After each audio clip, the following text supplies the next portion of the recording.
पहले भाग में हमने देखा कि होरी महतो का सबसे बड़ा सपना एक गाय खरीदना था। गाय के घर आने से उसे लगा था कि अब उसके जीवन में सुख और सम्मान आएगा। लेकिन उसकी यह खुशी बहुत दिनों तक नहीं टिकती।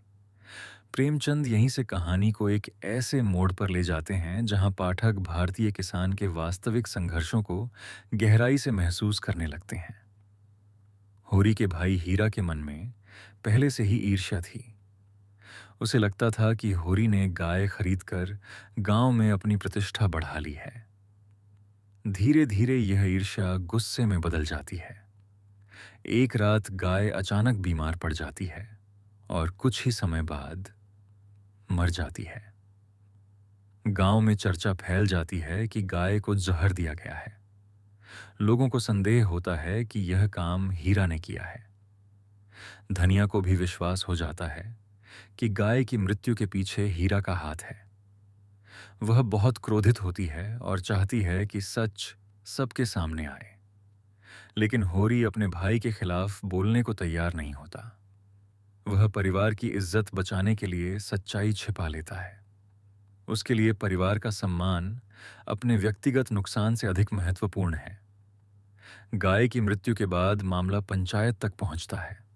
पंचायत न्याय करने के बजाय अपने प्रभाव और शक्ति का प्रदर्शन करती है। होरी पर जुर्माना लगाया जाता है। गरीब किसान होने के बावजूद उसे दंड भरना पड़ता है। यह घटना दिखाती है कि उस समय गांव की पंचायतें अक्सर शक्तिशाली लोगों के पक्ष में खड़ी होती थीं और गरीब किसानों को ही नुकसान उठाना पड़ता था। जुर्माना भरने के लिए होरी को फिर से कर्ज लेना पड़ता है। वह पहले से ही आर्थिक कठिनाइयों में था, लेकिन अब उसकी स्थिति और खराब हो जाती है। उसकी मेहनत की कमाई का बड़ा हिस्सा कर्ज चुकाने में चला जाता है। जितना वह कर्ज चुकाने की कोशिश करता है, उतना ही अधिक कर्ज के जाल में फंसता जाता है। इस भाग में धनिया का चरित्र और अधिक मजबूत होकर सामने आता है। वह अन्याय के खिलाफ खुलकर बोलती है। उसे पंचायत का निर्णय गलत लगता है।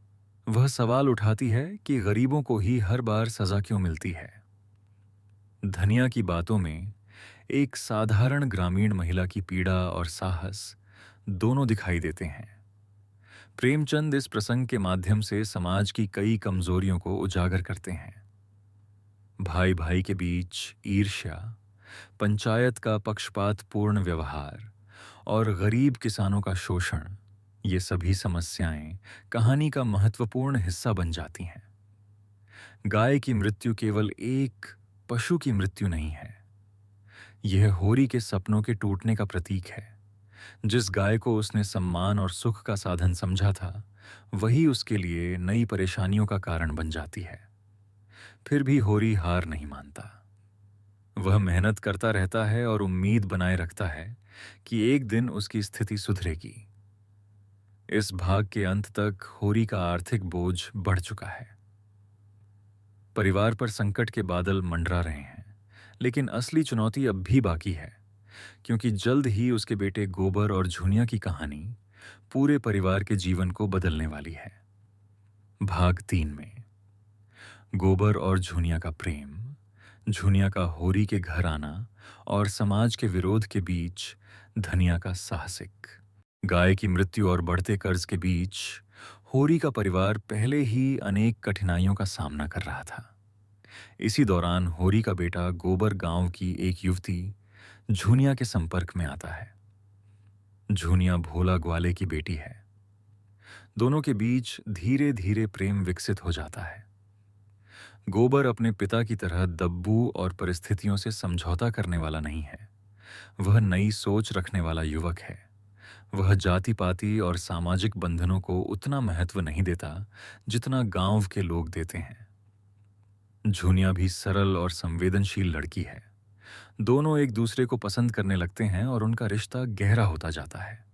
कुछ समय बाद झुनिया गर्भवती हो जाती है। यह बात उस समय के ग्रामीण समाज में बहुत बड़ा अपराध मानी जाती थी। गोबर समझ जाता है कि यदि यह बात गांव में फैल गई तो भारी विवाद खड़ा हो जाएगा। वह डर जाता है और अचानक गांव छोड़कर शहर भाग जाता है। गोबर के चले जाने के बाद झुनिया बिल्कुल अकेली पड़ जाती है। उसके सामने सबसे बड़ी समस्या यह थी कि वह कहाँ जाए और किससे सहायता मांगे। अपने घर लौटने पर उसे अपमान और तिरस्कार का सामना करना पड़ता। समाज उसे दोषी मानने के लिए तैयार बैठा था। अंततः झुनिया साहस करके होरी के घर पहुंचती है। वह जानती है कि उसकी स्थिति के लिए गोबर भी जिम्मेदार है और शायद होरी का परिवार उसकी मदद करे। जब झुनिया घर पहुंचती है तो पूरे परिवार के सामने एक नई समस्या खड़ी हो जाती है। होरी डर जाता है। उसे पता है कि यदि उसने झुनिया को अपने घर में रखा तो गांव वाले उसका विरोध करेंगे। पंचायत दंड दे सकती है और समाज उसे बहिष्कृत कर सकता है। यहीं पर धनिया का व्यक्तित्व सबसे प्रभावशाली रूप में सामने आता है।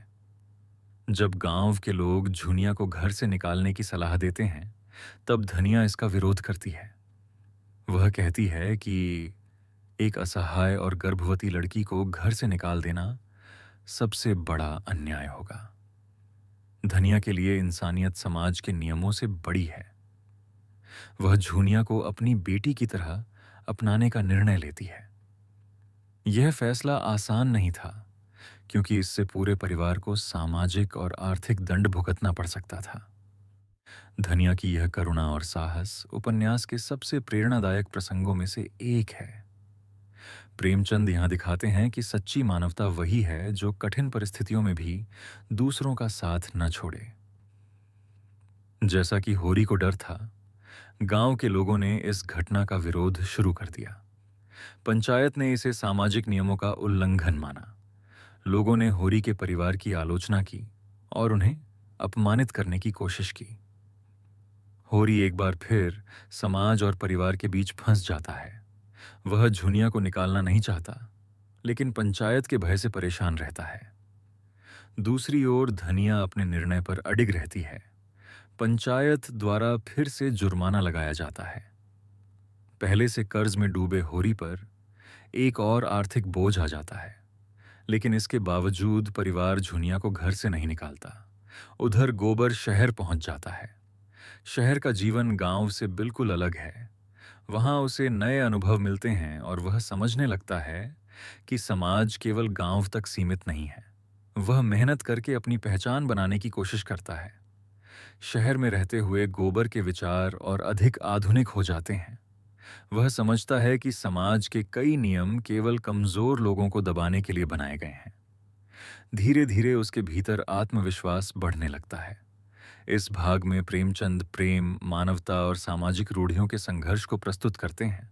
जहां समाज झुनिया को अपराधी मानता है, वहीं धनिया उसे सहारा देती है। यह दिखाता है कि सच्चा धर्म और नैतिकता दूसरों की सहायता करने में है, न कि केवल नियमों का पालन करने में। गोबर का शहर जाना भी परिवर्तन का प्रतीक है। वह नई पीढ़ी का प्रतिनिधित्व करता है, जो पुरानी परंपराओं को आंख मूंद कर स्वीकार नहीं करना चाहती। अगले भाग में क्या गोबर वापस गांव लौटेगा? क्या झुनिया को समाज स्वीकार करेगा?